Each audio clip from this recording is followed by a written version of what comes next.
Love it. Thank you. And thank you, Leah. All right. So again, welcome to this information session on the path of becoming a teacher in California. So as I share with you, my name is Dr. Steve Bautista. I work at Santa Ana College.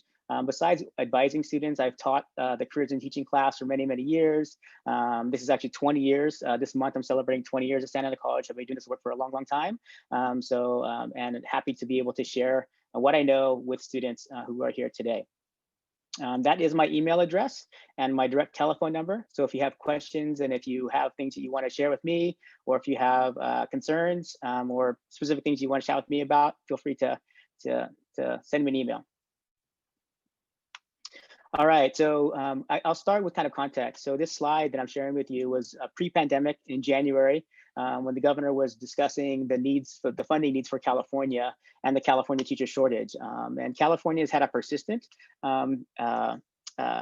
shortage of teachers in some areas more than others, both locations-wise in California as well as discipline areas. And we'll talk about those in the next few slides in terms of what discipline areas are the highest shortage areas. But California has had a persistent problem, and we'll talk about some of the reasons why they've had those problems in the teacher shortage areas.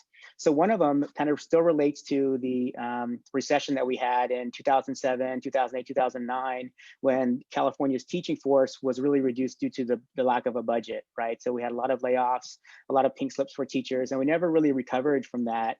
We are slowly starting to recover from that. But what happened is during those years preceding 2007, 8, and 9, we had a lot of students who were going to college but not choosing to become a teacher because there weren't jobs available. Thankfully, there are jobs that are available. You know, we're about to hit another fiscal cliff for California, but we are actually seeing a rise in the numbers of students who are preparing to become teachers, but again, not at the same speed as it was previously.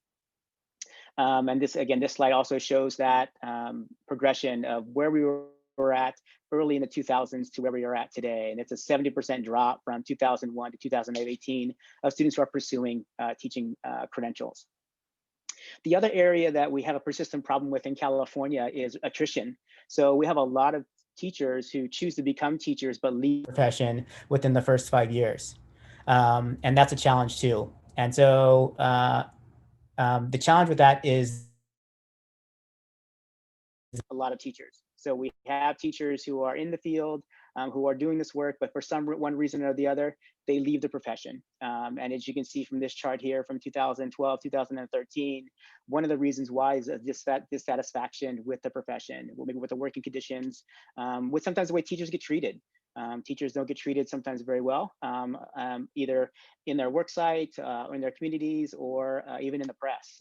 We've seen teachers over the past 5 years go on strike because of working conditions and because of the needs of teachers not being met in the classroom. So that's one of the reasons why we have a lot of attrition. There's a lot of speculation that teachers leave because of the pay, but if you can see there, a lot of the reasons are not because of the pay, it's for other reasons. And this is the other big shortage area that we have in teaching. It is really in the area of diversity.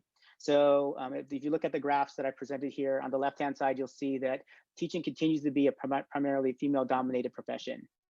And it's like that because it's been like that historically, right? Nothing wrong with that, but we definitely want to try to provide opportunities and inclusion for all groups to become teachers. And so it still remains a very heavily female-dominated profession, with only 27% of teachers who are male. And then also in looking at males of color, I think less than 10% of the teachers in California are actually males of color. So trying to diversify the profession in a number of ways. The box on the right looks at the ethnic breakdown of teachers in California based on the data of 2017 and 18.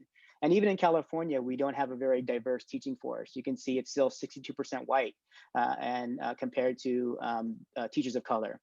There's actually, I just was reading a report earlier this week that there are about 10% of districts in California that don't have one teacher of color in their district. And there's over 60% of districts have less than 20% teachers of color. And we know our student population is very, very diverse. And so I think that is another huge area for the teacher shortage, is trying to diversify the teaching profession. We'll talk about the reasons why that's really important as well. And this kind of overlay shows the discrepancy between the diversity of the students and the diversity of the teachers. And we can see there's a huge discrepancy in the numbers of Latino, Latinx students, and the low number of Latinx teachers.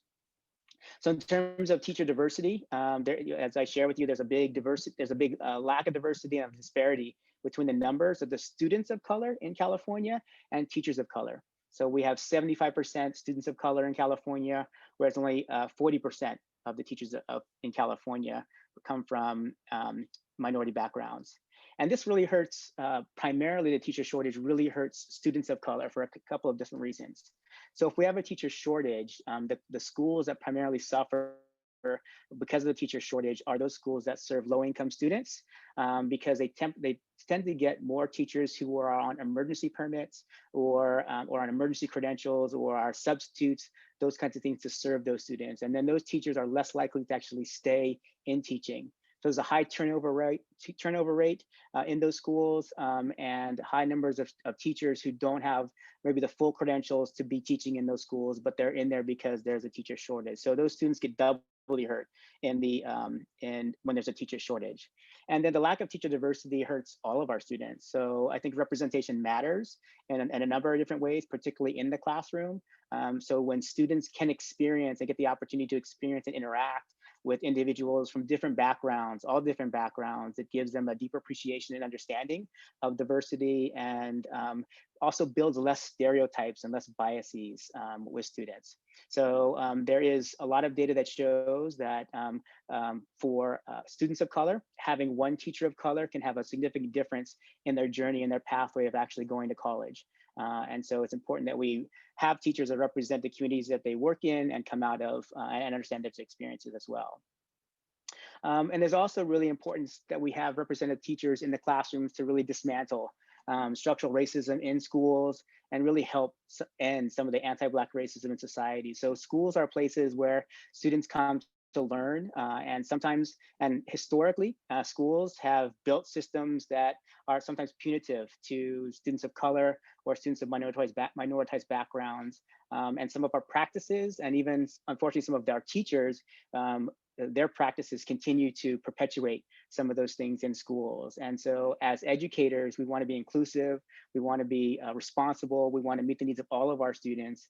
And part of that really centers on first us understanding our own backgrounds and our own educational experiences, understanding something called implicit bias, in which, it's just kind of how we've been socialized, how we've been raised, how we've experienced the world, or how the world, others experience the world, leads to our own biases that we have to identify and then help eradicate when we're working with students of color, so that we're really assisting all learners to be the best that they can be. And then it's also, I think, also really understanding the history of schools and the educational system in the United States, and how it was based and how it was founded, and some of those principles that it was founded on, and then how some of those principles continue to hurt students in schools today. And so I don't have the time to go into that today, but I really encourage you, if you take an education class, or if you have the opportunity to do some research for a research study, really dig deep into the history of the educational system in the United States to kind of learn that background. So it's really important that we have that context understanding, so that we can, as educators, build an inclusive environment for students to thrive. So I put down at the bottom there really some of the terms that are being used now to capture some of this work. We call it culturally inclusive, culturally responsive, inclusive, anti-racist teaching. So there's tons of literature, tons of materials out there as educators we really need to be aware of, so that we can be the best for our students. Okay, so moving on to the areas of high need in California. I shared with you earlier about the teacher shortage, and there are some very specific areas in California are high need. And one of them is bilingual education. If you're not familiar, in 2016, Prop 58 passed, which actually got rid of a previous proposition which opened the door for more bilingual education. And so in schools today, I think we call them dual immersion schools. If you're familiar with those, where students go to school and they learn multiple languages at the same time. They may be a native English speaker, but they're going to an elementary school where they're learning both Spanish and English at the same time. or they may be a native Spanish speaker and going to a school also learning Spanish and English at the same time. But they have these dual immersion schools in multiple languages, in Spanish and Mandarin Chinese. In Orange County, they have one in Vietnamese. So they're truly trying to create produce students who have multilingual skills when they leave our education system. And we might feel that's kind of unique and special in the United States, but if you look at the rest of the world, that's a lot of how they provide schooling. They provide their young children with the opportunities to learn their home language, native language, and English. So we're just trying to catch up with the rest of the world so we can create a population of students who are multilingual and can be more global citizens. So that's a high need area. So if you have second language skills, use them to your advantage in the teaching process and becoming an educator. But if you don't, that's an area you can definitely improve on while you're in college to build up those skills. The second area there is really being able to work and be equipped to work with English language learners. So the ESL and being an ELD teacher. So being able to assist students who maybe his first language is not English, but being able then to teach them and not only the content that you're teaching them, but also the language acquisition skills. And in California, there's actually, as part of your credential, there's something called the BCLAD or bilingual authorization that you can add to your credential. So when you're becoming a teacher, you're going to get a credential. We'll talk about that in just a second. You can add an authorization that gives you the skills and the training to be able to work as a bilingual educator and to be able to work with English language learners, especially trained in those skills. The third area there is math and computer science. Those continue to be a high need area, and they've been historically. Math has been historically a high need area at the secondary level. Computer science is a new emerging area that the state is providing more classes in, and there's a need for computer science teachers as well. Science, secondary English, special education across from infants all the way through adults, working with special populations. Working in CTE. So as a lot of colleges and even high schools have created programs called career technical education to train individuals in specialized skills while they're still in high school or while in community college. There's a high need for teachers of those areas like welding or aviation or manufacturing, all those different areas where we have industry specific skills to be able to teach that in K through 12 schools and even community colleges. And then this has been on the last bullet's been there probably for 10 years, is with teachers' expertise in technology. But right now, as we're all doing, we need expertise in technology. And so it just has emerged. And now as a result of this pandemic and the emergent situation, we have to have teachers who are really skilled in technology. And so hopefully one of the bright sides of this pandemic is that we're all getting more equipped in that area in technology. And then we can use it more effectively in working with our students. So there's a website here, www.teach.california.org, that has a lot of really good information. So you want to jot that one down or take a look at it later, that would be great. So I'm going to pull up there to see if there's any questions in the chat. I haven't been checking to see if there's anything to check on. Sarah?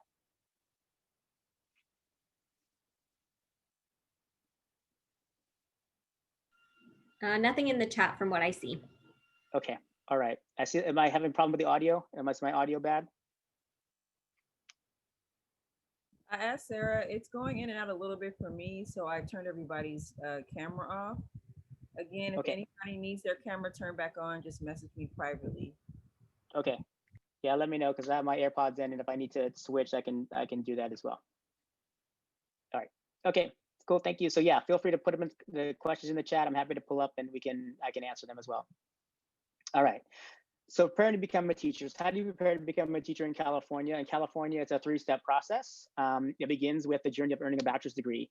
So depending on where you're at in that journey, maybe you're starting at community college or at a university already, or you already have a bachelor's degree.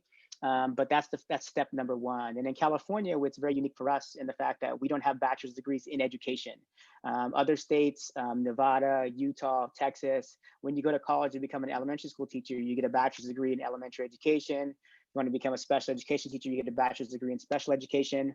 In California, we don't do that. So what we do is we first have you get a bachelor's degree with the emphasis in subject matter in what you want to teach. So for example, if I want to become a high school math teacher, I get a degree in mathematics. If I want to become a high school history teacher, I get a bachelor's degree in history. If I want to become an elementary school teacher, I get a bachelor's degree in something like liberal studies or child development, something that gives me broad academic preparation in all the different content areas. And so that's step number one, is getting the bachelor's degree. So you don't really get a lot of education level courses or experiences in your bachelor's degree program. That's primarily reserved for step number two, where you do the professional preparation program. And so in California, you get a bachelor's degree first, and then you go and get the professional preparation program or the credential program. And that usually happens after your bachelor's degree. It's usually a year long, usually 12 months. And it usually includes student teaching and classroom work. So students who get a bachelor's degree in liberal studies, they'll then spend the next year after that bachelor's degree going through a credential program, doing their student teaching in an elementary school classroom, and also attending classes on all the competencies in becoming a teacher, right? So it's that two-step process. And then they focus on what they call pedagogy, or how to teach. That's how they train you how to teach to the standards, how to write lesson plans, and actually doing it as part of your student teaching and doing that whole clinical experience at that piece. And then after that year-long credential program and you've met all the competencies, there's some tests that you have to take, then you apply for the teaching credential in California. So that's our process. And the credential is what you would get. That's the name of the license or certification that you need to become a teacher in California. It's called the teaching credential. And so that's what our name is for that licensure to become a teacher. Other states call it other things. We call it the teaching credential. The credential is actually issued by the Commission on Teacher Credentialing, and the CTC, as we refer to it, is this body in Sacramento, and they are elected officials, and they basically, not elected, they're appointed officials, and they make the rules on what it takes to become a teacher. So the representative teachers in the community and UC and CSUs, and they set the rules on what it takes to become a teacher in California, and it's always changing, right? They set the price of how much the test costs, what kind of coursework works, who's approved to become a teacher, all those kinds of things as well. So that's the process of issuing the credential. So when you're done with your program, you're teaching your credential program, what typically would happen is then the university would help you submit the application for the credential to the CTC. And then the state is the CTC is the actual state agency that actually grants you the credential. And then you have to maintain it with the state. The university doesn't grant the credential, the school doesn't grant the credential, it's the state that grants your credential. Just like a doctor gets a license to practice in California, or a social worker becomes a licensed clinical social worker in the state of California, same thing, you become a credential teacher in the state of California, and it differs from state to state. Okay. So these are the basic kind of credentials that most students are pursuing. There's actually a ton of credentials that are available, but these are the basic ones that students would pursue. So I'll throw this into if people want to put into the chat, what kind of teacher do you think gets the child development permit? Or you can say it out if you want to. What type of teacher? Yeah, ECE, early child education, right? So preschool teacher, thank you, yes, thank you. So preschool teachers are the ones who get child development permits. What type of teacher gets the multiple subjects credential?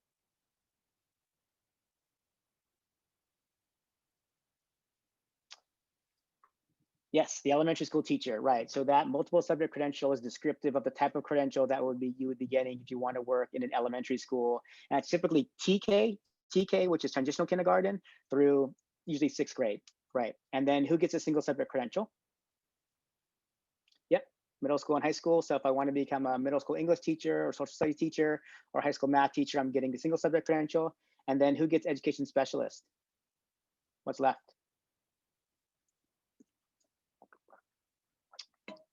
Yes, I think I see it.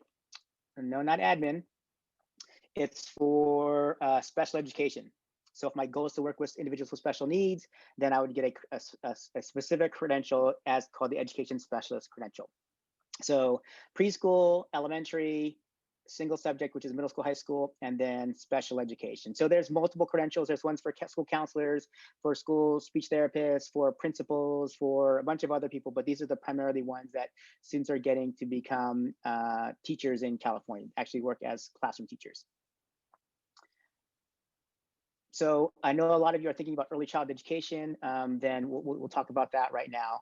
in terms of what that process is like for students who are pursuing to work with really it's 5-year-old and younger, right? So the state, how the state defines the early childhood education field is really preschool and younger. Once you hit transitional kindergarten and kindergarten, that's the multiple subject credential. So this is everything that's below that. So early childhood education is how that's defined.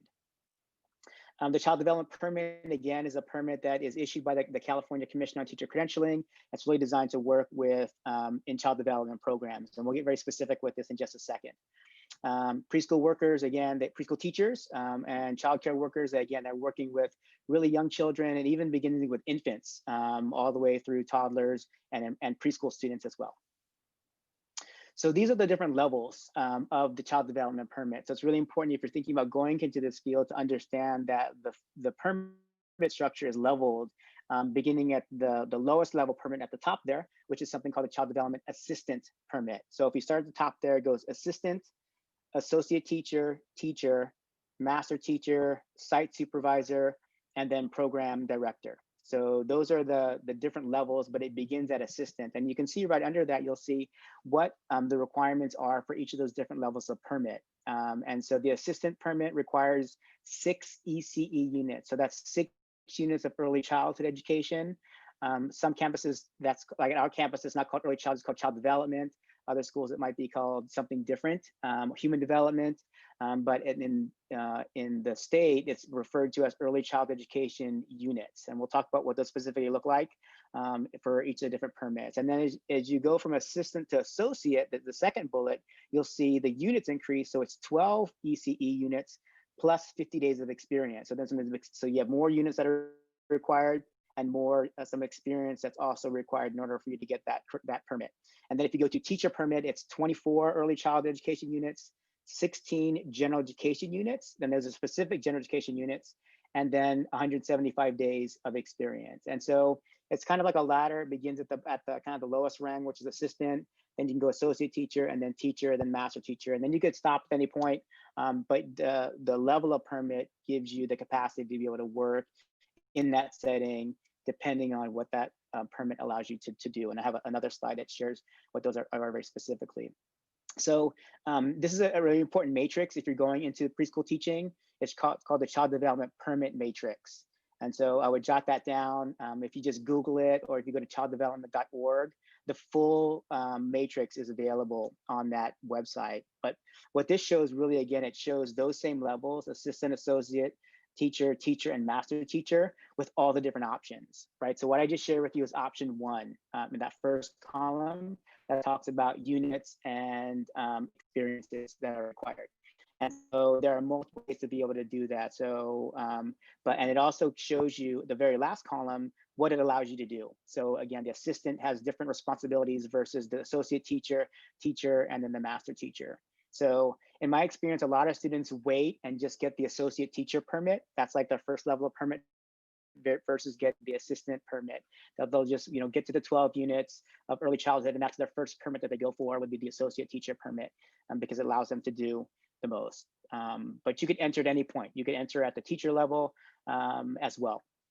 So again, I would certainly encourage you, if this is your area that you're pursuing in this for teaching, to download this permit, to go to it and take a look at it, and then look at your community college and see what classes meet these permit requirements in terms of courses. At Santa Ana College, I think I might have in the next slide here, these are the classes at Santa Ana College that meet the associate teacher permit, those first 12 core units.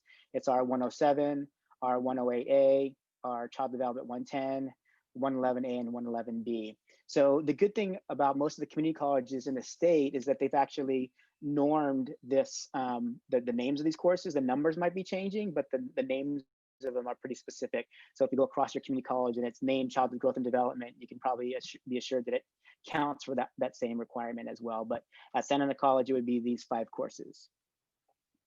All right, let me pull up there to see if there's any questions on this.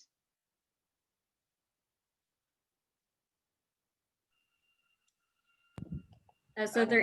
Oh, go ahead, Sarah.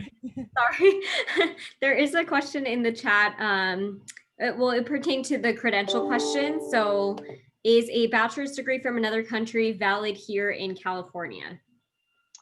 Right. So yes, it can be, as long as it equates to a bachelor's degree in the United States. So typically for students who are prepared outside of the United States, what we encourage you to do is actually on the commission's website, there is a place where you can actually get your transcripts evaluated and transcribed. And then if it equates to a bachelor's degree in the United States, based on that evaluation, then it will work in California. Okay, then there's another question. Are there any exceptions for experience days because of the pandemic? Yeah, that's a good question, and I think those there's actually a section on the commission's website that actually deals with that.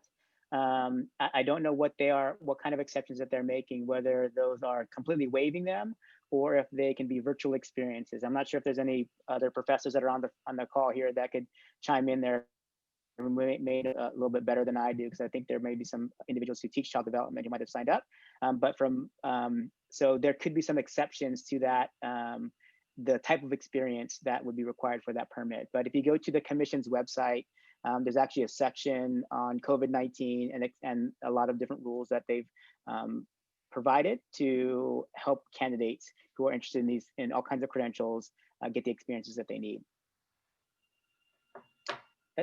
Is that it? The last question, what's the difference between the credential after you get a bachelor's degree and the early childhood education program that allows you to apply for a credential? Right. So what I'm talking about now is something called the child development permit. And what the difference is the setting it allows you to work in. So child development permits allow you to work in settings that are working with preschool children and younger, right? And a lot of times this can be done at community college. All this coursework can be done at community college without even getting a bachelor's degree. I know at our school with an associate's degree, you can go all the way through, I think, master teacher at community college. So, but if you want to work in a TK through 12 setting in an elementary school, that requires you to get the bachelor's degree. That requires you to go through a multiple subject or a single subject or education specialist credential program. So the difference is it depends on the setting that you want to go to. Where it gets confusing is that in California, because we have no bachelor's degree in teacher education or in education, we have students who are interested in getting a bachelor's degree in child development. And sometimes that child development bachelor's degree is to work in preschool settings, or sometimes that child development bachelor's degree can lead you to work in an elementary school setting. So I know at our partner university at Cal State Fullerton, when you look at their child development major, you actually see there are, the settings you want to work in would be the major and the bachelor's degree that you would get, depending on the setting, either early childhood or in elementary education settings. That's where it gets a little bit confusing, because we don't have a bachelor's degree called, elementary teaching. Students may choose a child development bachelor's degree, but that could take them multiple ways as well. Last question is, how does someone attain the permit if they've already met the units needed? Is it through the CTC or somewhere else? Yes, so it's basically in the application. So on the CTC website that I'll show you at the end, you can go and you can actually apply for the permit. And so it's a form that you fill out, submit the fees, and you can apply to get that permit for sure. Okay. So let's talk now a little bit more about for students who, that was child development. So let's talk more about students who want to teach in multiple subject, get a multiple subject credential, single subject credential, or education specialist credential as well. So a bachelor's degree is required, as I shared with you already. There's something called Basic Skills Competency. So the state of California says if you want to get a credential that allows you to work in K-12 schools, then you have to pass for a competency in basic skills. And so there are multiple ways to do that, and we'll talk about that in just a second. There's a requirement that you pass a test or a course in the US Constitution, and at most community colleges and universities, that course is American Government or Political Science 100 or 101 or 1A, whatever that might be. The same one that's on the GE plan typically will work for that requirement as well. So a C or better in that course meets that requirement. The fourth bullet is something called subject matter competence. So this is pretty huge. So someone who wants to work in an elementary school classroom or a middle school classroom, high school or special ed classroom, they have to demonstrate to the state of California that they are competent in the subjects that are taught in those grades. So we'll talk about that very specifically, but For example, if I'm going to become a high school math teacher, I need to demonstrate that I am knowledgeable to the state of California in all the math that I would be teaching as a high school math teacher.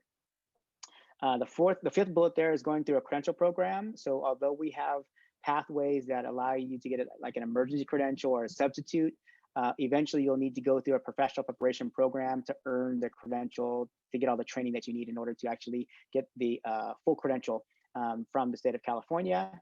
And then if you've ever worked with children, if you've ever worked in a school setting, one of the things you always have to do is you always have to get the fingerprinting for the character clearance. And there's a second thing you normally have to do is a character clearance that you have to, character clearance, and then the TB test, I'm sorry. The TB test is the second thing you normally have to do. Now, sometimes it's a TB screening. Before they used to have to, do the whole shot and come back in 2 days and all that kind of stuff, but they may be now a little bit different. So those are the main things. There are some things along the way we'll talk about, but we'll dig a little deeper into these. I see someone in the waiting room, Sarah and Tanisha. Should I admit them or? Got it. Cool. Thanks. All right. So basic skills competency. So the state of California says, okay, teacher, elementary, middle school, high school, special ed teacher, you have to demonstrate basic skills competency. You have to demonstrate that you're competent in reading, writing, and math. And at the basic skills level, and the basic skills level is really the 9th grade level. And so there's multiple ways that the state is allowing candidates to do this. One is by AP test scores, if you did them in high school, in math and English. Others are SAT or ACT test scores, if you happen to do those while you were coming out of high school and going into college. The other way is by examination. And the examination that you can take if you didn't do the first two options is something called the CBEST, the California Basic Educational Skills Test, CBEST. And that's this bullet on the left-hand side here. It's a reading, writing, and math test that you would take. It costs money to take it. You sign up for it online, and we'll give you the website. You can do some practice tests, and you have to pass 50 questions in math, 50 questions in reading, reading some passages, and then answering questions, and then writing 2 essays. And the essays are normally just 5-paragraph essays on a topic. Sometimes it's really broad. Nothing usually specific, nothing like around history or science or math, more like a topical type of opinion. And you would write to those prompts and just making sure you can use proper grammar, spelling, punctuation, and good sentence structure and all those kinds of things. So CBEST is, if you haven't done the other methods, is in your future in terms of preparing to go into a credential program, because the CBEST is usually required for the CBEST.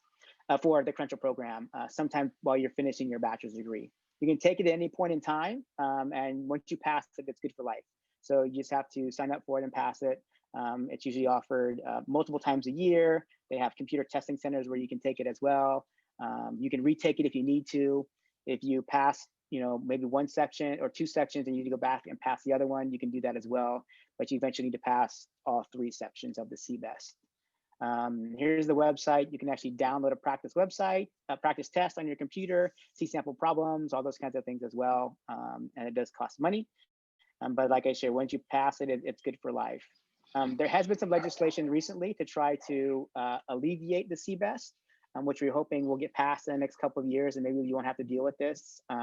So that hopefully if you take a college level English and college level math, that will suffice for, and a college level critical thinking class or reading course, that would suffice for the CBEST. But until then, this is one of the exams that is on your pathway to becoming a teacher. That's called the CBEST examination. Okay, all right, so next slide here. So let me pull up there any questions about that, CBEST basic skills? No?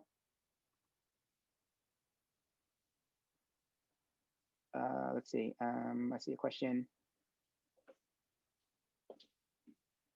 Oh, I think I got that one. Okay. All right, so going on to those students who are thinking about becoming elementary school teachers. So again, the elementary credential, the multiple subject credential works for TK, typically through 6th grade, where you are teaching basically, if you can imagine the 3rd grade, right? So a 3rd grade teacher teaches it all. They teach language arts, they teach science, they teach math, they teach music, they put on their tennis shoes and they go outside and they teach PE. So they're doing it all. So this multiple subject credential allows you to do and authorizes you to teach multiple subjects to the same groups of students all day long. Subject matter competence is really important for students who are preparing to become elementary school teachers because the state has a pretty wide array of skills that are required for students who want to become elementary school teachers that you have to know, content areas. And these are all of them listed here in terms of what teachers need to know. They're very specific, broad, but there's also very specific areas that you need to be able to cover as part of becoming an elementary school teacher. And we'll talk about how you demonstrate subject matter competence, because that sometimes can be a barrier, but it's also something you can plan into your pathway of becoming an elementary school teacher. So the way a student can demonstrate subject matter competence, a future elementary school teacher, is really two ways the state has right now. I'll talk about option number 2 first, because that's been the pathway for about the last 10 years or so. What it is an exam. So students who are preparing to become elementary school teachers, they get their bachelor's degree, and in that bachelor's degree, they're covering all the content areas. And then before they finish their bachelor's degree, before they go into the credential program, they're taking the exam called the CSET multiple subjects. So the CSET multiple subjects, first one's called the CBEST, C-B-E-S-T, this one's CSET, C-S-E-T. The CSET really covers all the subject areas that are required for you to understand to become an elementary school teacher. So social sciences, like geography, history, world history, California history, the sciences, physical science, life science, earth science, literature courses, all the different areas, art, music, all those different areas. And so what typically students will be doing is they'll be getting a bachelor's degree in child development or liberal studies. And then towards the end of their bachelor's degree, they're taking the CSET examinations and passing them, and then going into the credential program to demonstrate subject matter competence. Option number 1 is a newer option, but it's actually a newer, older option, but it's come back. So the state has revised what they call taking something called elementary subject matter preparation programs or waiver programs. And these programs of study, they're actually courses that you would take that instead of the test, if you take this group of courses and you pass all the courses, then you would waive the CSET exam. So there are many universities in our state who have gotten approved to have CSET approved programs, so CSET waiver programs in our area. In Southern California, those I think right now are Cal State LA, I think Cal State Dominguez Hills, I think Cal State Long Beach. Many other private schools have multiple subject waiver programs that students can begin in community college and taking the right courses, continue on at the university, finish the courses, and then waive the CSET examination. So just know that both those pathways exist currently, and there are more schools that are bringing their multiple subject or elementary subject matter waiver programs online. The challenges with those programs is they're very specific. So there are very specific history courses, very specific English classes, very specific science courses, very specific, art, dance, and music courses. So it's pretty prescriptive. And if you haven't followed that pathway since the beginning, you may have taken classes that meet those GE categories, but not the right courses. And so although the pathway could benefit you, it may not make sense to go backwards and take a bunch of classes that you've already taken just to meet the waiver program, when you can just go ahead and take the CSET once you're finished or getting finished with your bachelor's degree. So let me pull up there to see if there's any questions. I did get one question. Someone was asking, when do you take the CBEST? Is it after you earn your bachelor's degree? That's a really great question. So you can take it at any point in the journey. And so we recommend students take that as soon as they're done college level English and college level math. So maybe you've done English 1A or 101 and your math for elementary school teachers, or your college algebra, whatever you're doing as for your math, go ahead and take it and then pass it and then be done. The math on the CBEST, there's no geometry, there's no algebra. It's all basic word problems and some basic math. So I would just go ahead and take it once you're done those courses, and then it's good for life. So there's no specific time when you should take it, but you would have to take it normally in order to get into the credential program. So yes, towards the end of your bachelor's degree, normally that would be the timeline. Take it towards the end of your bachelor's degree as you're applying to the credential program, and the test scores would be required in order for you to get into the credential program. Good question. So community colleges have these pathways, the option one pathways, the waiver, elementary subject matter waiver programs. A lot of those classes and programs are part of the associate degree for transfer for elementary teacher education. So if you are new to community college and you're on the pathway to becoming an elementary school teacher, kind of an early decider, then my recommendation is to go to your community college, if you're in a community college, to follow the associate degree for transfer for elementary teacher education, because that often aligns to the waiver programs at the local universities. So you definitely want to work with a counselor, but that would kind of be your first line to be able to get your own self-advising is through the associate degree for transfer for elementary teacher education, because it's very specific. There's, early US history, early world history, earth science for teachers, life science for teachers, math for elementary school teachers. So it's very specific in the course taking, but it also aligns to general education for transfer as well. So that's my recommendation there. And then to work with a counselor, obviously, in terms of planning out your schedule, but that's one place to start to begin putting you on that pathway for the elementary subject matter waiver programs. For those who end up taking the CSET, I give you a little bit of information here. Again, this happens towards the end of your bachelor's degree when you're finishing up all of your courses and you're preparing to go into the credential program. That's when you would sign up to begin taking the CSET. It's offered in 3 sections. As you can see there, each section costs money. Each section has its own time limit. And some students will take it in sections. They'll, maybe 1 month do section 1, the next month do section 2, the next month do section 3. Some will just go for it and take them all at once and see how they do. And then if they have to go back and redo a section, they can go back and redo that one section. So there's multiple ways to approach it, and there's multiple ways to prepare for it. The best way to prepare for it is taking the right general education classes or using prep books or whatever that might be. But you can take this at any point in the journey. And again, this typically also has, I'm trying to think, it used to have a 5-year clock to it, but I think they've extended it to a longer period of time now than that. So you can take it early on in your preparation and it would still be valid for the credential program as well. I'll show you the website where you can download the practice test to see all the content specifications. But yeah, you have to pass all 3 sections in order to fully pass the CSET multiple subjects to go into the credential programs. Here's some examples of what the test looks like. It's 52, or there's multiple choice questions and short answer response for each of the different areas. And you can see the passing score there as well. And these align to the content areas that are taught in K through 6. So it's really making sure that you have the right content preparation. Here's some information on the cost, how the time limits, and then the 4th bullet talks about the pass rate. So although it sounds like a rigorous examination, the pass rate is pretty high for first-time test takers. So it just takes, because you've had a bachelor's degree, hopefully you've done pretty well in your classes, matter of refreshing and going back and passing the examination.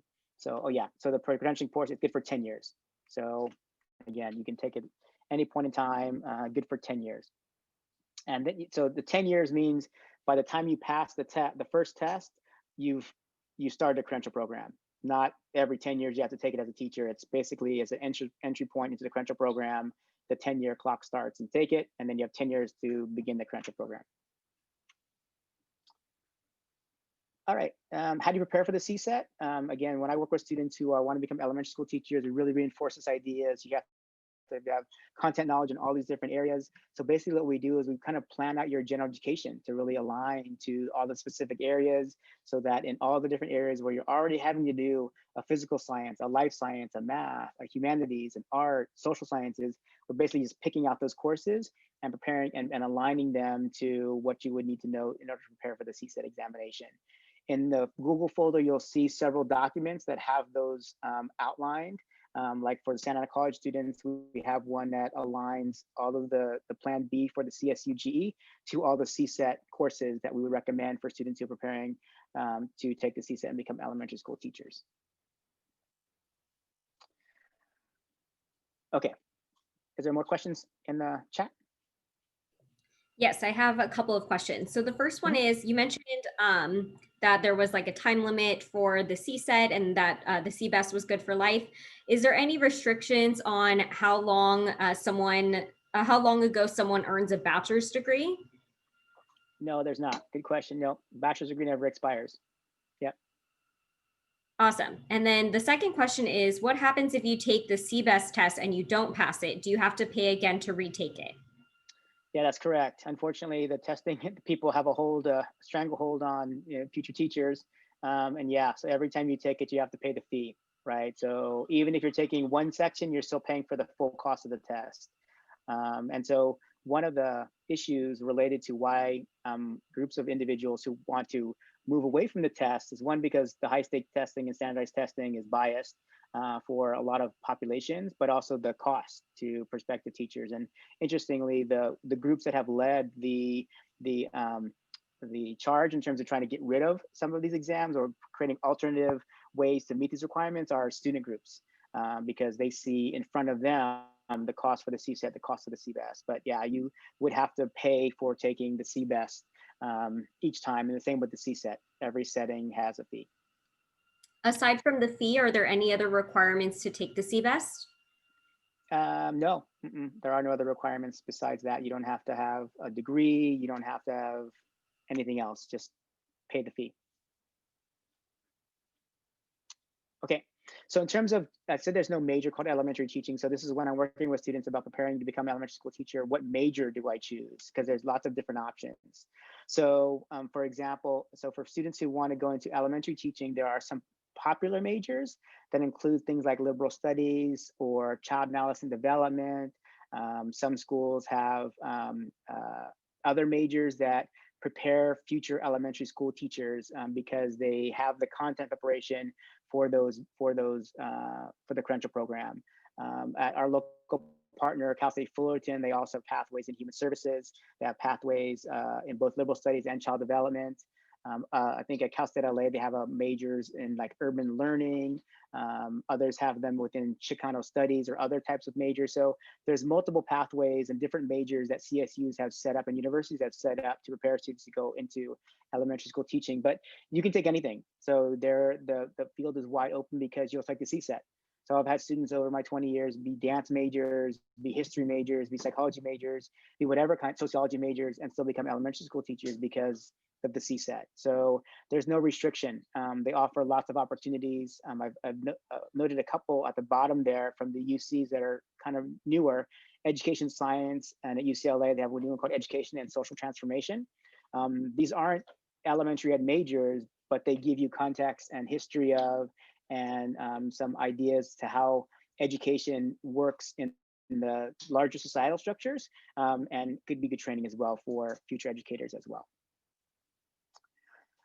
Okay, but it's really important though, as you're planning your college major, that you're working in the classes that are preparing you for the CSET or you're doing a waiver program. So what classes do I take if I want to become an elementary school teacher? I'm doing my gen eds, very specific ones. We use assist.org to help community college students prepare for transfer from one community college to the next university in terms of what classes transfer, and then appropriate education courses. And there are a couple that you could be taking at your community college. At Santa Ana College, we offer 2 education courses. One is called Education 201, Intro to Education, which is a fieldwork-based course for future elementary school teachers. And the second one is a technology-based course for future elementary school teachers, really how to use technology in the classroom. But your college may have something different, some type of intro to ed course that might be available, maybe numbered a little bit differently, but it provides the same type of historical background as well as the field work. And that's why I really encourage students who are preparing to become teachers, field work in whatever setting you can get it, whether it's through a class or through service learning or volunteering, that'll definitely help you in this whole process. At our college, we have a couple certificate programs, so work and after school programs. You don't need these certificates to work in those programs, but these are really good preparation. And again, in talking with future teachers about field work, if you can get a job in an after school program or an extended learning program or in a YMCA or a Boys and Girls Club or some type of program like that, it's really great experience and really great training for future teachers as well. So we encourage that as much as you can. These are some of the organizations in our area that hire our college students: Think Together, Anaheim Achieves, Boys and Girls Club, YMCA. Our school district, our local school district, Santa Ana Unified School District, also hires our employees, our students as well. So look around for opportunities to do this type of work because there usually is a lot of need for these types of workers. Okay, so we're pulling up here for elementary school teachers. Now we're going to be talking about students who are thinking about becoming high school, middle school, and high school teachers. Secondary education. So the single subject credential is that the credential in California that allows you to teach one subject to different students like all day long. So like if I'm a high school English teacher, then I'm gonna be teaching freshmen, I could be teaching, you know, sophomore honors English, all the different subject areas, or math, same thing, algebra 1, algebra 2, you know, trig, pre-calculus, all those different kinds of classes. So you're basically, you know, in that single subject area, working with the different groups of students, but teaching the same subject at different levels. Subject matter competence is also a requirement for the single subject credential, and there's also 2 ways that you can meet that pathway as well. So the state of California says, okay, if you want to teach, you know, high school math, then show us you know enough math to be able to teach it. So there are CSET exams for all the different single subject areas. There's a CSET math, there is a CSET foreign language if you want to teach Spanish, there is a CSET sciences if you want to teach the single subject sciences, CSET English if you want to teach English. So there are multiple ways to, there are multiple tests that you can use to demonstrate subject matter competence at the single subject level, but there's also pathway programs at universities. So for example, at our local CSUs, there are bachelor's degree programs in math with an emphasis in teaching math. And those usually the teaching math emphasis is the waiver program where it waives the test. So, or a bachelor's degree in English with a concentration in teaching English at the secondary level. And that concentration in teaching English at the secondary level is the waiver program. So there are also multiple ways to meet the subject matter competence for a single subject. And usually the pathway is embedded in the bachelor's degree and usually a concentration within that bachelor's degree program. So when you're researching different schools, you can ask the university, hey, if I go to UCI's English program and I do their single subject, or I do their English major with the secondary education concentration, is that a waiver program or not? So that's the way you would distinguish that, but you'll have to do that.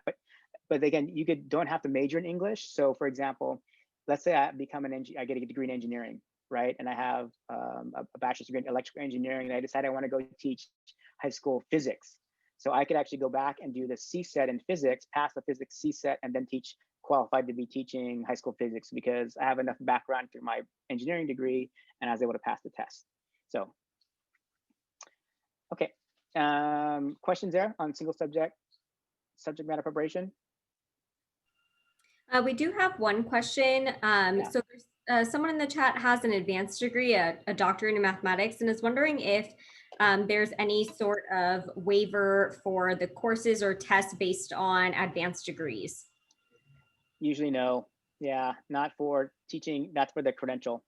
Usually not. Usually you still have to take the test, right? If you want to work and get that single subject credential, you'll still have to do that. There's no, there's not, at this point, there's no waiver program if you didn't do a waiver program already. Like unless the coursework that you took could be evaluated as a waiver by an individual university, that could be the only way, but there's no state way to get around that. Good point though. Okay, so what major do I choose if I want to become a high school teacher? Usually you major in the subject you want to teach. So again, if I want to become a high school math teacher, I major in math. If I want to become a high school music teacher, I major in music, and so on and so on. And so that's the best way if you're in the beginning stages to prepare. That would be the recommended pathway. But you don't have to, again. And then we have some areas where there typically aren't majors in. So for example, for people who want to major in or teach high school history or high school government or high school econ, you can see from the list, there is no credential in that very specific area. They're all lumped together in something called the social sciences.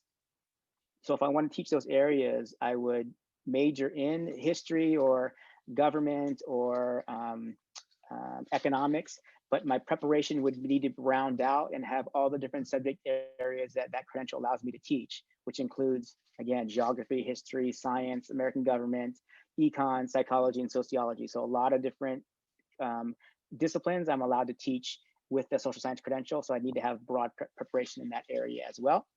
But yeah, so it's really best to major in the specific area you want to teach. And then that gives you the best academic preparation for the exam or maybe even a waiver program.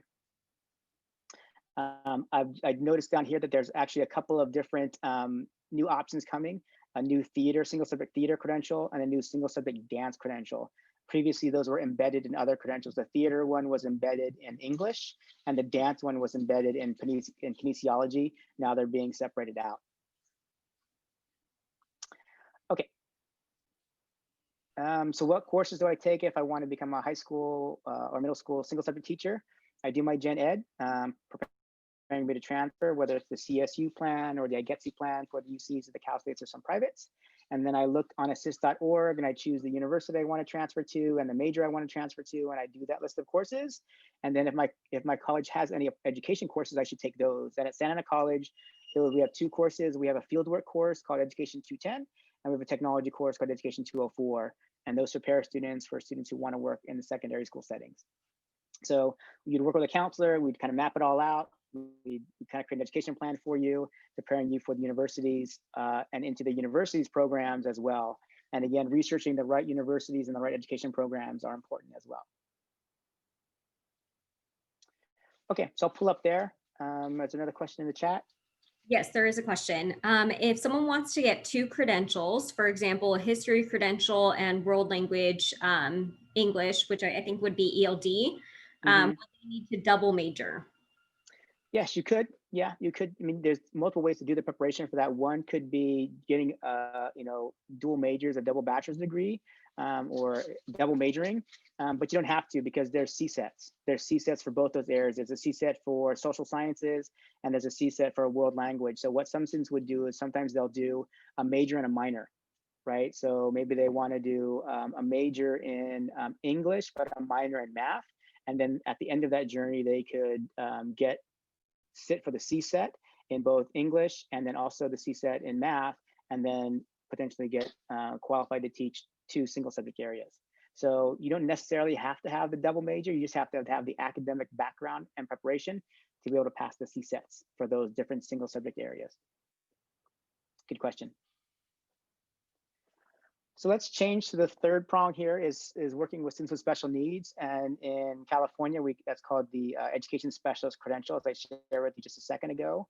And the Education Specialist Credential is pretty unique in the fact that it requires you to specialize in working with specific populations, groups of students, groups of disabilities. And so from your slide here, you can see that this Education Specialist Credential is actually a K-12. It allows you to work across all the different areas, the credential. But it asks you to specialize in 5 specific areas. So mild to moderate support needs, extensive support needs. There's one for early childhood for working with preschool children and younger with special needs. There's one for a specialization for working with blind students, and a specialization for working with deaf, hard of hearing. And so what the first 2 really talk about is really dealing with depending on the level of the impairment or the needs of the student. So you could be working with autistic students, but in the mild moderate support needs credential, those students would be a little higher functioning than the students who maybe need in the extensive support needs. They used to call that moderate severe. And so that their needs in terms of accommodations may be different because of the level of disability they may have or the kind of disability they may have. So that's the kind of training that you would get as an ed specialist, is really to work with students who have ranges of disabilities and how to accommodate the curriculum and the learning so they can you can maximize and helping them learn in the best way possible. And I talked about there is actually one for working with preschool children and younger who have disabilities, and maybe they haven't even started school, but they've been diagnosed with a disability early on. Ed specialists who work in early childhood actually work with those kids, those students and their parents, and getting them ready for school. So in terms of the background of a future special ed teacher, the way California has it set up now is that the teacher, ed specialist teacher, has to have the same academic training depending on the setting they want to work in. So if I want to become an elementary special education teacher, then my academics training and the background needs to be the same as the general education elementary school teacher. So I have to have training in the multiple subjects: geography, history, science, math, literature, all the different areas, right? Because my job as an education specialist, credentialist teacher in that elementary setting is I have to have an understanding of that curriculum and modifying it for the students who have special needs. The same thing in working with in the high school level. So usually the ed specialists at the high school level traditionally will have a background in a single subject area and then get trained on how to modify that for specific disciplines. So depending on the age group of the students that you want to work with would depend on your academic training as a future special education teacher. right? Most of the students who want to work with special needs tend to want to work, I think, for my experience, in the elementary classrooms. So we kind of put them on a child development pathway for elementary school settings, or a liberal studies pathway for elementary school settings, or a psychology major with preparation for the multiple subject CSET, those kinds of things. But yeah, so that's the academic training related to working in with students who have special needs. At Santa Ana College, we have another. Let me pull up there to see if there's any questions on special ed. No? No question. In the chat. Okay. So at Santa Ana College, you have a program in library technology. It's another area of educators is working. Again, you don't want to be in a classroom, you could be a librarian. Our program allows you to become a library technologist or a library tech. And then you could also pursue a bachelor's degree and then a master's degree in library as well. So there's multiple ways to be an educator. And at community colleges, they have different ways to be able to do that. At our college, we happen to have a program in library technology if you love that area as well. I kind of give you some salary range there. So what does the pathway look like for students who are preparing to become teachers and they begin at a community college?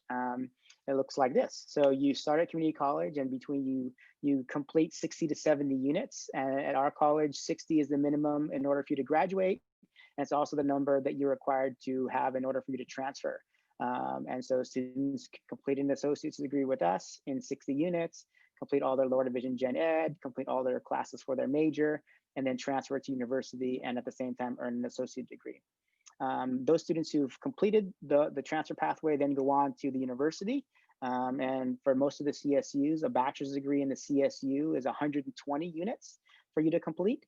If you complete 60 at community college, that means you have 60 remaining at the university. And those are typically in a major that you've selected and been applied to and admitted to, whether it's child development or liberal studies, or a bachelor's degree in mathematics, or in English with the area specialization for future teaching in English. So those units are typically done at the university.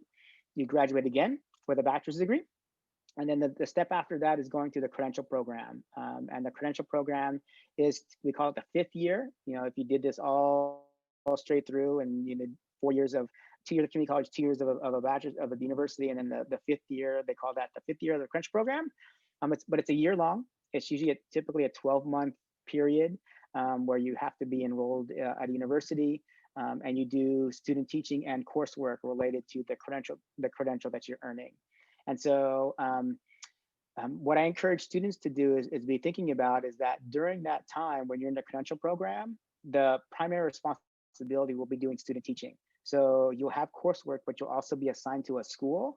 If you're on the 16-week semester, for a good chunk of that semester, you're actually going to a school that you've been assigned to, where you're actually doing student teaching. So you're starting with observations, you're beginning to do the clinical practice of teaching courses, teaching the classes, assessing the students, helping the teacher under the supervision of a teacher. So when you're choosing a credential program, my recommendation is to choose something, one, that's closer to where your physical location is of where you're going to be living, because you'll be commuting to a school typically in the same area as the university that you're attending.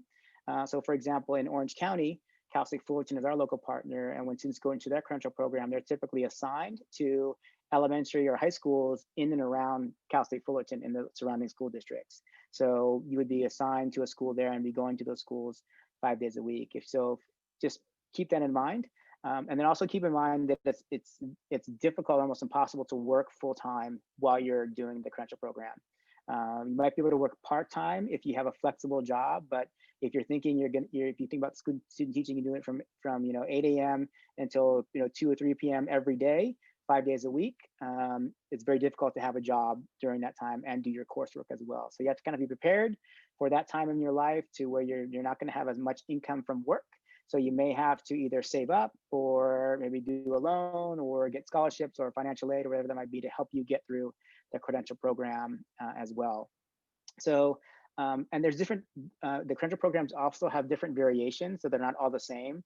Some end at a credential, some will allow you to get a credential and a master's degree combined at the same time in the same program. Others do dual credentials. So I think I saw a question about dual credentials. There are dual credential programs where you can get ed specialist and special ed and a multiple subject at the same time. So they're all different. They're not all the same. So definitely do your research in looking at credential programs, one to where you do student teaching, where you get placed, and then also kind of like what the pathway looks like. And there's all kinds of varying models now that the universities are piloting now for students who want to become teachers. So I'll pull up there, see if there's any questions. No questions so far. Okay, all right, good. Either they're really bored or really into it, or I'm explaining things really well. Okay, so I get this question a lot, integrated teacher education program. So there are programs that are in the state of California that combine the credential program and the bachelor's degree requirement. So they call them integrated programs, where they kind of push the two together, so that the 4 years of the bachelor's degree and the 1 year of the credential program get kind of pushed together so that you can complete them all in 4 years, right? So we have several universities in our area that do that, and CSUs that do that, and some independent colleges as well that do that. And basically the advantage is that you're getting out faster. You're more efficient in your course taking, and you're able to graduate with a credential faster than you would if you did the traditional route where you're getting a degree first and then doing the credential program by itself. But there are some challenges to that. One is that they're really usually very specific, and you need to be early decider and like opt in pretty early in your academic pathway and follow the right classes. They're highly structured, very specific courses, and you must plan, because otherwise there's usually very little flexibility in those programs. Like if you took the wrong history course, you're going back to take the right history course, because there's little flexibility in these programs. But they benefit students in the fact that you get out faster, and it's integrated, and it's one straight line from bachelor's degree and credential all the way completed. We have a pathway at Santa Ana College that leads to Cal State Fullerton's integrated program in special education. So if you're at SAC, or if you're interested in SAC's program, you can talk with me about that as well. At Santa Ana College, we also have a pathway for students who want to go to Chapman University. We've just announced a transfer admission guarantee with students who are at our community college and Santiago Community College, Santiago Canyon Community College, with the transfer guarantee to Chapman University's Integrated Educational Studies program, and there's scholarships that are attached to that as well. We have a program for future math teachers as well at Santa Ana College, preparing students who want to teach math and getting a scholarship through the Noyce Scholarship Program at Cal State Fullerton.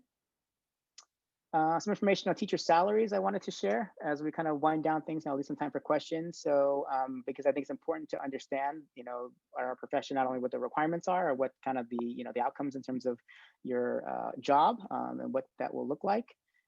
So these are starting salaries in districts in Orange County, and I share multiple districts because they're not all the same, because each district gets to negotiate, has the flexibility to negotiate with their teachers unions to see how much the teachers are going to be getting paid, and that's typically done on a contract, and it's done either 1 year, 2 year, 3 years at a time.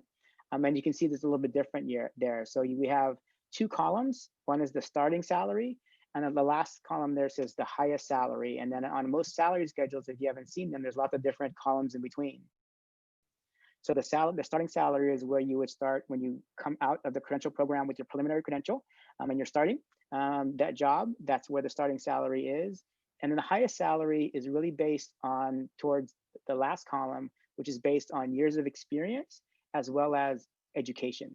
So as teachers, it is economically beneficial to your career to continue on to get professional development and getting advanced degrees, whether it's a master's degree, whether it's a doctorate degree, because one, you become a better teacher because you're learning more, but also you're compensated at a higher rate. So a teacher who has a master's degree in teaching 3rd grade in one classroom is getting paid more than the teacher who is in the classroom next to him or her teaching 3rd grade, but only has the credential. So there's an economic benefit because there's this assumption that because you have an advanced degree that you have, you invested more in your education, so you get compensated at a higher rate. So important to factor.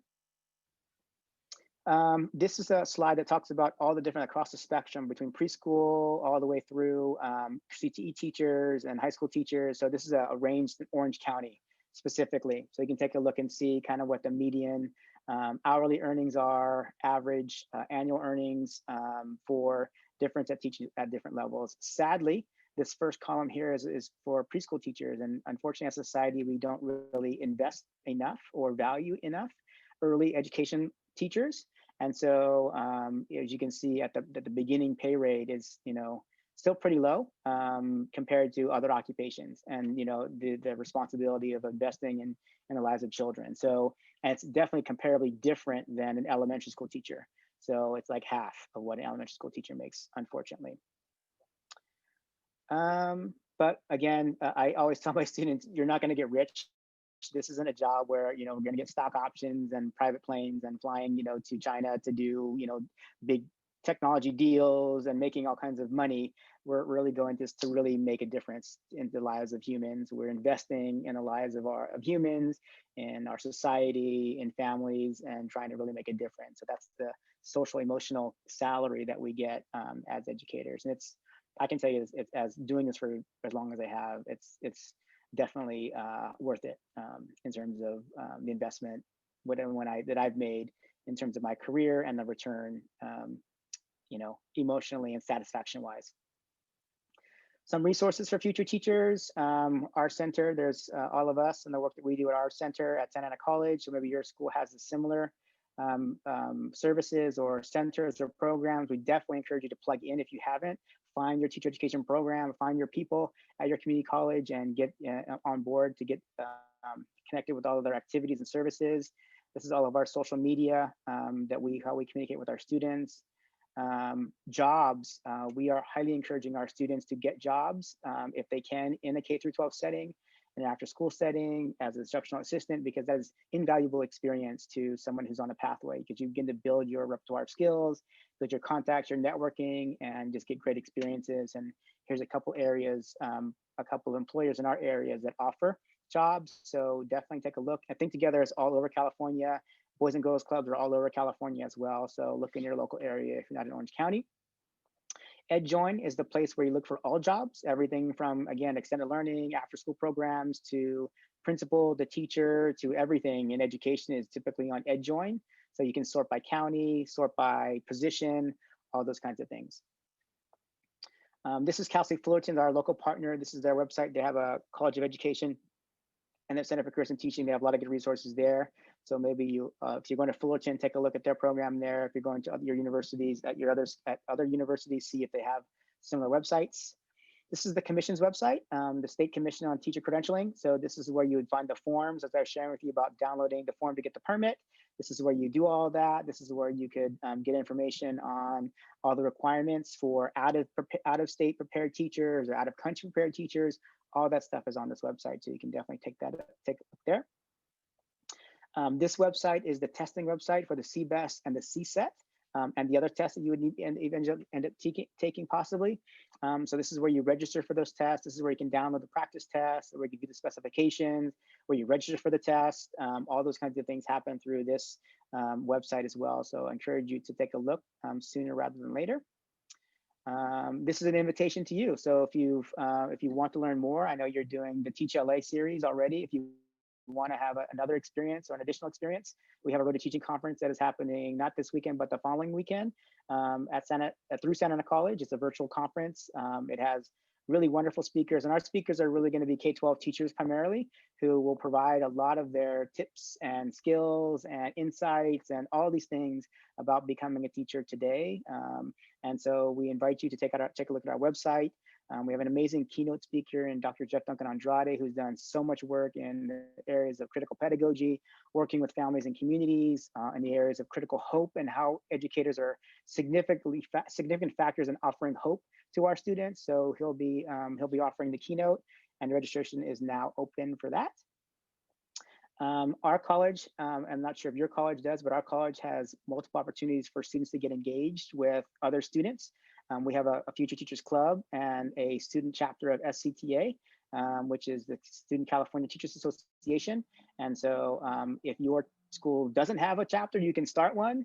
We'd be happy to talk with you about that, but it's a really rich experience, a way to connect with other future educators on your campus, to get involved, to do some significant activities, and to learn more about the profession. Sarah is our club advisor, and they do a lot of really cool stuff. And they're winning because they were two-time Club of Champions of the Year at Santa Ana College for the past 2 years. And then we have a textbook loan program at Santa Ana College through our program. If you want to borrow textbooks, we let you borrow them for the semester. So that's another perk from Santa Ana College.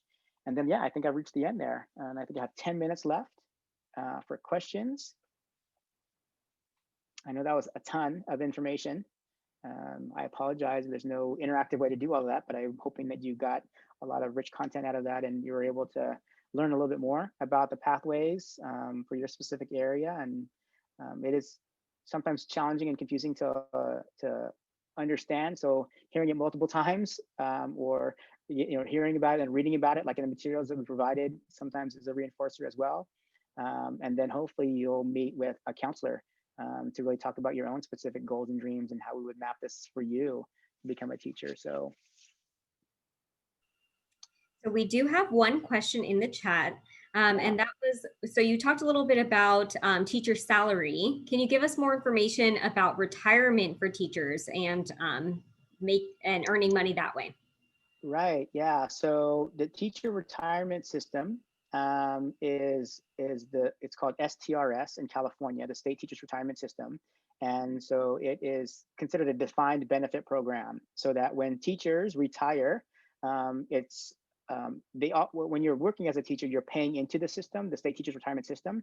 But when you retire as a teacher, just like when you retire as a fireman or a police officer, sometimes a lot of employees, that your benefit is defined. It's based on how many years of experience that you've been working in that field and the highest salary at the time when you retire, or your highest salary during your employment. So for example, let's say my highest salary, and I work in Santa Unified, I finished my career at 114,555, right? So that was the ending salary that I left with because I have a doctorate and I worked for 25 or 30 years in the district and I retire. That 25 to 30 years calculates into a percentage of that dollar amount. So, for a lot of teachers, that percentage gets up to like 80, 90, something's at 100%. So some teachers can retire at 100% of the last annual salary. So basically, they stop working and they continue to receive their salary in retirement until they die. And so that's one of the major benefits for teaching and other state employees who have these defined benefit programs that because you're doing work that you may not have the same capacity to earn and get stock options or any of those kinds of things as a public company, there's a defined benefit program that allows you to live comfortably in retirement based on the salary and the investment that you put into your employment as a state employee. So there's actually a website called STRS. If you go to STRS, you can actually, there's a retirement calculator that you could put in your age, when you started teaching, how many years you're teaching, estimated salary when you're done, and then what your retirement benefit would be.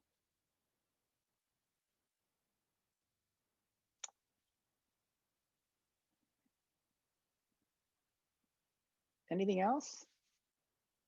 Other questions? Thank you, Sarah, for putting that into the chat. Well, thank you I'll stick around for maybe 10 minutes or so in the chat. I have another meeting at 2:30, but I'm happy to stick around for a few minutes. But really thank you for attending today, for participating, and for your questions. It sounds like it was helpful to you. Use all the documents that we share with you in the Google Drive. Communicate with your community college's teacher prep program or wherever you're at to get access to the resources that you might need to support you. So again, thanks for coming today and participating in the event, and take advantage of the other workshops that are happening through Teach LA. They're doing a lot of really good stuff. So yeah, thank you for coming.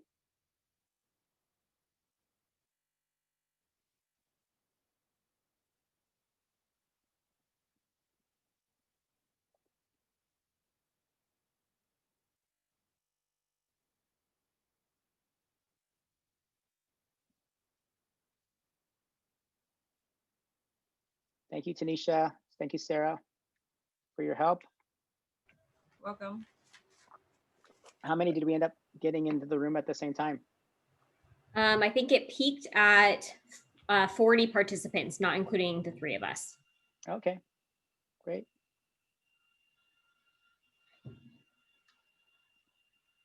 And then I will upload, oh shoot,